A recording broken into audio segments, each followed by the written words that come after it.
Au sein du pôle Pixel de Villeurbanne se trouve Erasme, un laboratoire d'innovation de la métropole de Lyon.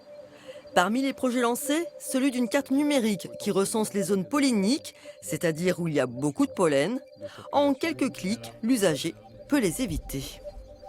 Quand on clique sur un point, on voit donc les différents arbres. Et on va pouvoir trouver par exemple ici voilà, l'endroit où on a cliqué. On peut voir que c'est un platane à feuilles d'érable, qu'il a telle circonférence au niveau de son tronc, telle hauteur. On va voir son genre et on va voir son espèce effectivement, ce qui va nous permettre de calculer un indice pollinique pour le parcours à la carte. Le parcours à la carte, c'est le nouveau site internet mis à disposition des citoyens.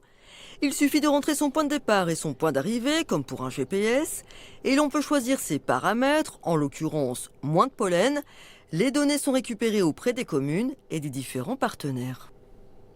Depuis de nombreuses années, la métropole de Lyon récolte, anime l'agrégation de données d'intérêt généraux, dites open data, sur le territoire. Et nous nous sommes associés avec l'Université de Lyon au sein d'un data lab nommé la Datagora pour inventer des nouveaux usages d'intérêt généraux utilisant ces données qui sont profuses mais sous-utilisées sur le territoire. Contrairement au GPS, ce ne sera pas forcément l'itinéraire le plus rapide qui nous sera proposé.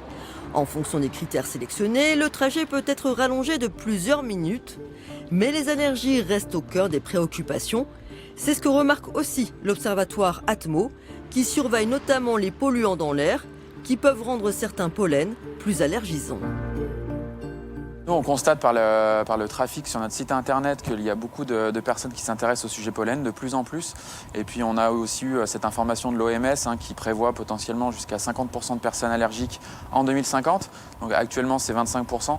Donc voilà, on sent que c'est une problématique qui va prendre effectivement de l'ampleur dans les prochaines années. La carte itinéraire pollen couvre le tiers de la superficie totale de la métropole.